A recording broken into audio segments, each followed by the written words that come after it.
শাহ ওলিউল্লাহ মুহাদ্দিস দেহলভী রাহমাতুল্লাহি আলাইহি তিনি ইলম শিক্ষা করেছেন। তার উস্তাদ হযরত শেখ আবু তাহের মাদানী। শেখ আবু তাহের মাদানীর উস্তাদ হলেন শেখ ইব্রাহিম কুদ্দি। শেখ ইব্রাহিম কুদ্দির উস্তাদ হলেন শেখ আহমদ কাশাফি।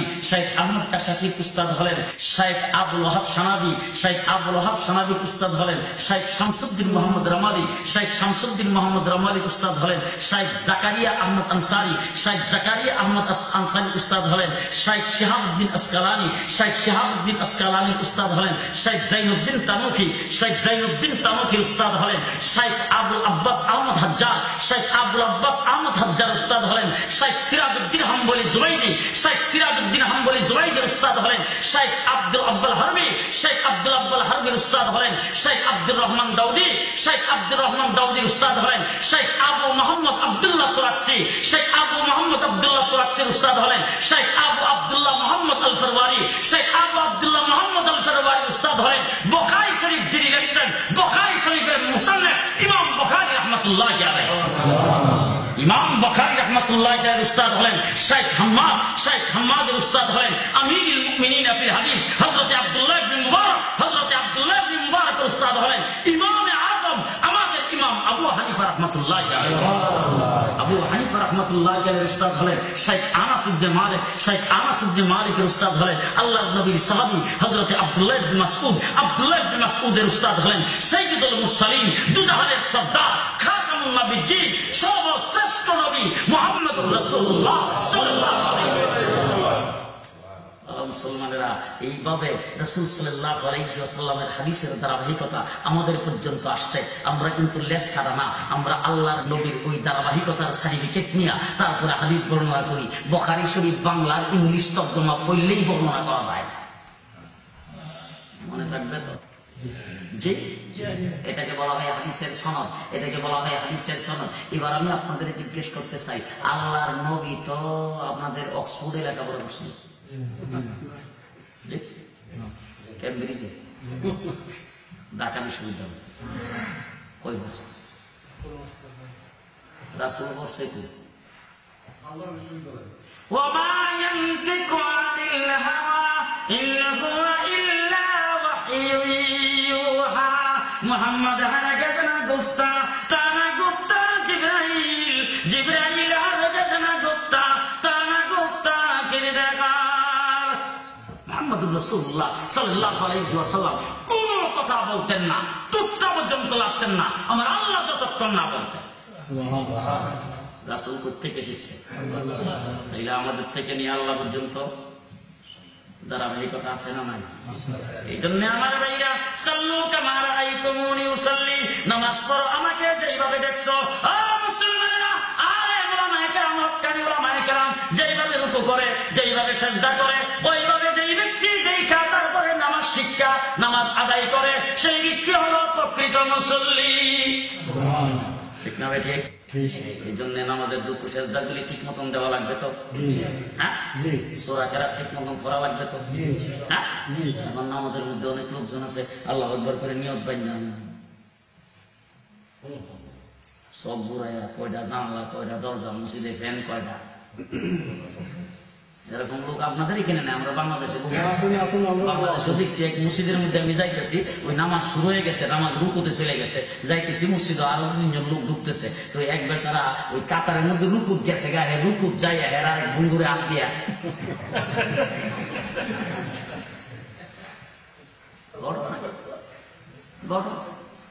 এক মসজিদে গেলাম নামাজ পড়তে। আমরা বাংলাদেশেও দেখছি ওই রমজান মাস যেদিন থেকে শুরু হয়, ওরিফা বারিফা রমজানের শুরুতে বাংলাদেশেও কিন্তু 2-3 দিন পর্যন্ত মসজিদের বারিন্দা বটগাছের গোড়া পর্যন্ত লাগে নাই। ঠিক না? এরপরে মধ্যকান্দা নাই, আবার 27 তারিখে বিল জমায়। আপনারা দেশের কথা কইতেছেন, আমরা বাংলাদেশের ওয়াজ করি। আপনারা দেশ হইতে আপনারা কোন? এখন এই যে মুসল্লি এসে বীর জমাইলো, এক মসজিদে গেছি, যাওয়ার পরে ইমাম সাহেব আমারে মাগরিবের নামাজের পরে লয়ে গেছেন তার হুজুরের মধ্যে চা খাওয়াইতো। হুজুর আমরা 8টা মুসল্লির লাগে একটু দোয়া করেন। আমি বলে বাবা আত্মা মুসলিমের লেগে কি দোয়া করতাম, কি হয়েছে? হুজুর গতকাল আমার মসজিদে বিরাট একটা প্রবলেম হয়ে গেছে। বললাম কি প্রবলেম হইলো? হুজুর তারাবির নামাজের সময় একজনে জোরে কাশি দিছে, এক যুবক, হ্যাঁ আরেক বন্ধু আরেক কাতার খারা ছিল, এখান থেকে ডাক দেখো এত জোরে কাশি দিয়ে নামাজ থাকে না রে। যখন জোরে করছে নামাজ থাকে না, আরেক বন্ধু আরেক কাতার থাকে তোরা দুজন ভাই দুজনের নামাজ ভাঙছে। আচ্ছা হে যে কইল দুজনের নামাজ ভাঙছে, হের নামাজ আছে তো? মুসলমান, এই হইল আমাদের অবস্থা।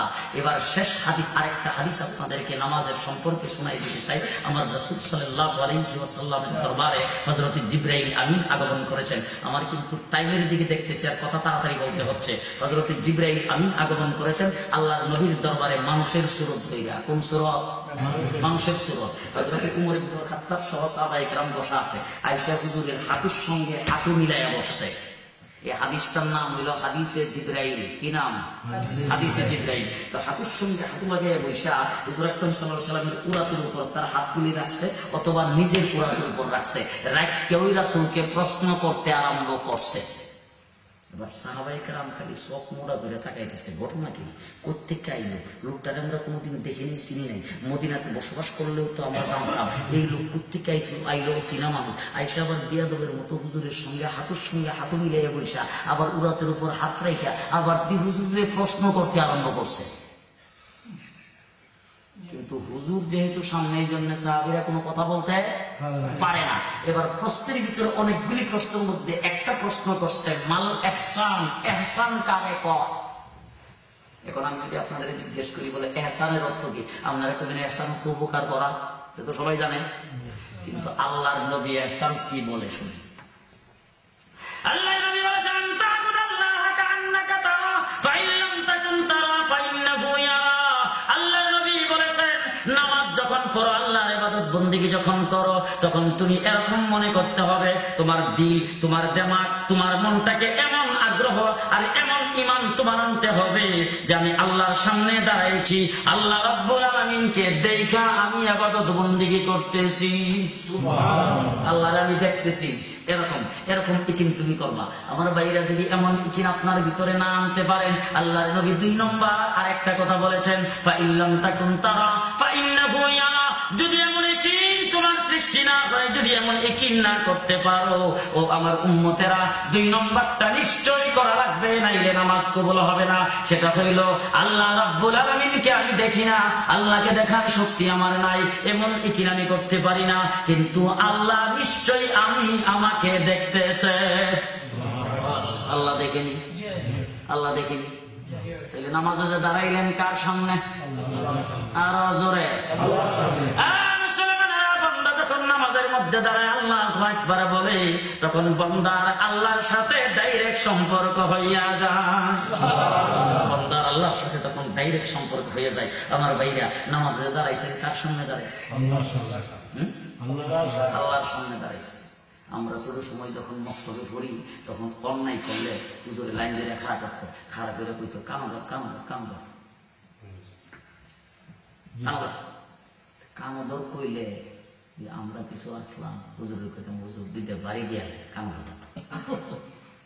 এবং আছে অনেক মানুষ কানদরটা বড় সাংঘাতিক লজ্জা করে দেয়, ঠিক আছে?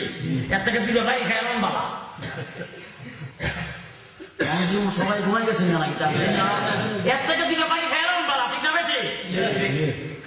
নামাজের মধ্যে দাঁড়াইয়া যখন এইভাবে কান পর্যন্ত হাত উঠাইলেন কার সামনে?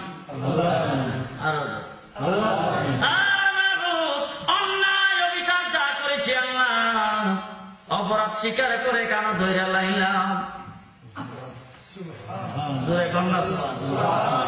কান ধইরা অপরাধ স্বীকার করলাম। 1 নম্বর। আমার ভাইরা, কোন পুলিশ যদি মানুষকে গ্রেফতার করে হাতের মধ্যে হ্যান্ডকাপ লাগায়নি, হ্যান্ডকাপ কোনখানে লাগায়?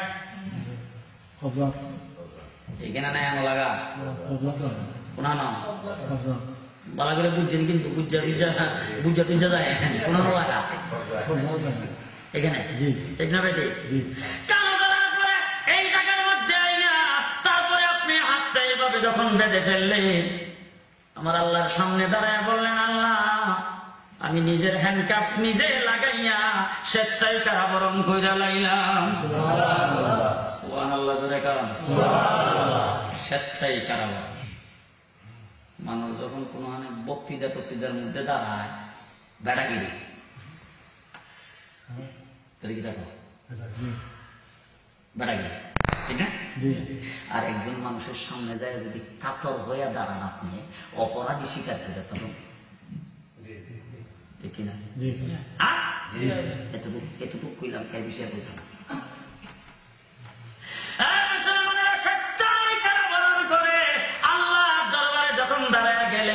আমি যেইভাবে বলছি যদি এই নিয়ত করে এইভাবে যদি দাঁড়াইতে পারেন, আমার আল্লাহ বলেন বান্দারে দাঁড়াইতে দেরি হয়েছে, আমি আল্লাহ তোমাকে রহমতের কোলে উঠাইতে দেরি না। মুসলমান, এটা হইল নামাজ। বান্দা যখন সেজদা করে তখন আল্লাহ কুদরতি পায় যায়। এই জন্য আমার ভাইরা মুসল্লিদের খাতারে নাম লেখাইতে হবে। সর্বপ্রথম প্রশ্ন জাহান্নামীদের কাছে, আর জাহান্নামীরা জবাব দিচ্ছেন কালু লাম নাকু মিনাল মুসাল্লিন, আমরা মুসল্লি ছিলাম না এই জন্য আজকে জাহান্নামে আইছি। মুসল্লি ছিলাম না এই জন্য জাহান্নামে আইছি। 2 নম্বরটাও কইতাম নি না, লা ইলাহা ইল্লাল্লাহ।